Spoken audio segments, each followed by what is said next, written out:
que je reçois, c'est de comprendre un peu plus quel est ce groupe d'humains qui se rencontrent, très divers, que ce soit de France Métropole ou d'ailleurs. Donc de pouvoir déjà discuter comment eux, et être à leur écoute, de comment eux vivent cette pratique, cette découverte, cet accompagnement de l'EFC.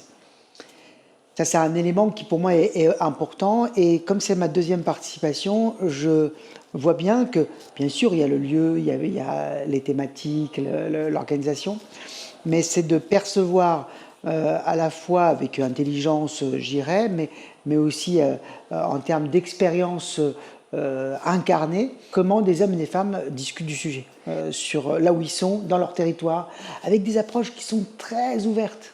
Je m'attendais et j'attendais, étant dans l'équipe de participation, que ça soit le plus accueillant et le plus, je dirais, sécurisant, convivial, pour que les personnes se sentent bien dans l'échange et dans le choix des thématiques, des ateliers, que ce soit avec les animateurs, avec les discutants.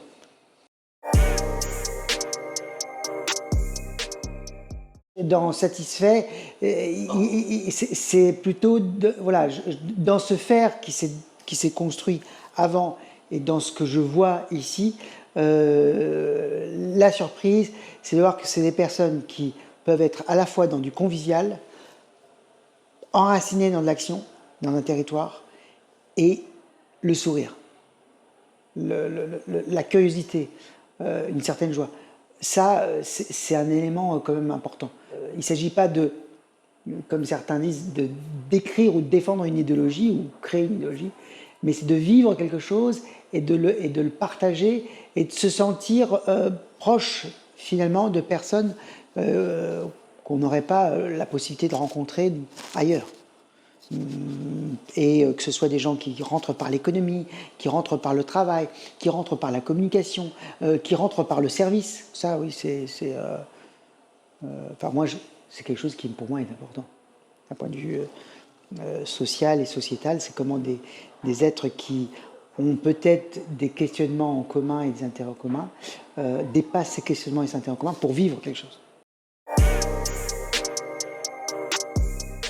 Une chose pratique, que voilà, de retrouver des personnes que j'ai souvent vues en visio et que je n'avais pas encore connues en vrai.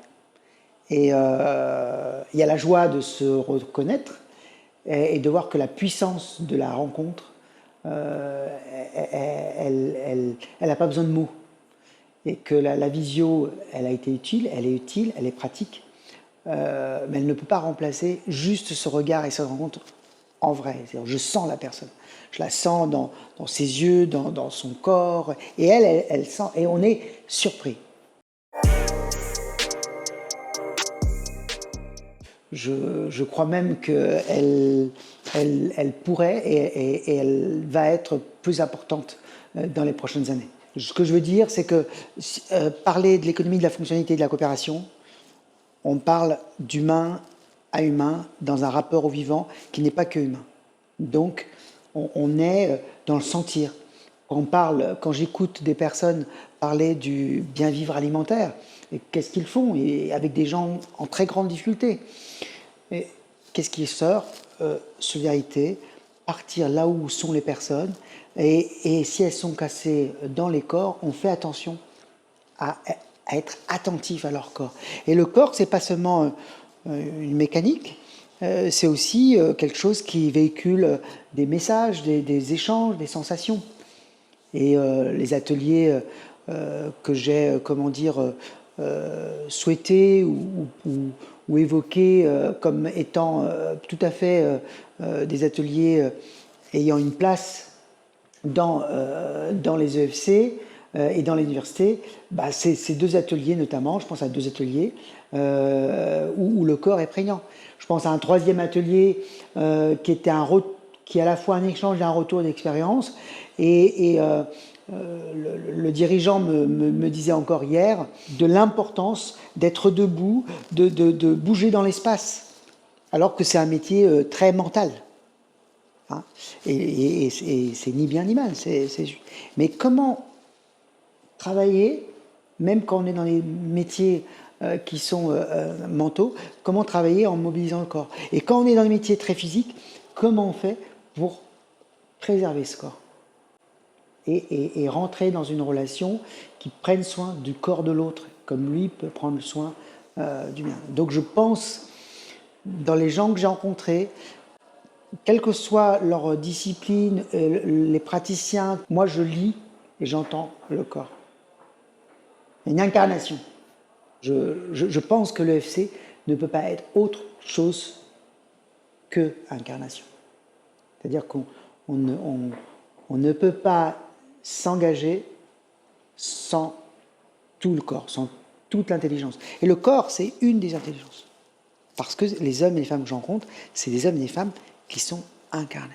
Et plus ils vont dans la coopération, plus je trouve que c'est une occasion, une opportunité peut-être pour certains, d'expérimenter ça. L'atelier notamment de tango, tango et coopération, travail, tango, coopération. Qu'est-ce qu'on fait?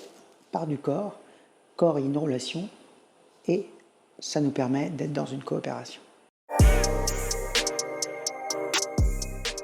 C'est une vraie préoccupation des gens que j'ai rencontrés ici.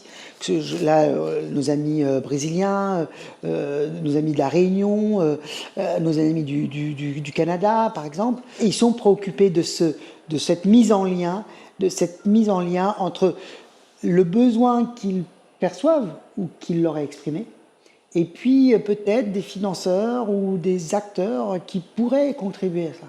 Et de voir que c'est jamais gagné d'avance, mais qu'il est nécessaire qu'il y ait c'est pas des intermédiaires, mais des personnes qui font un échange, mettent une coopération entre des mondes qui ne se croisent pas.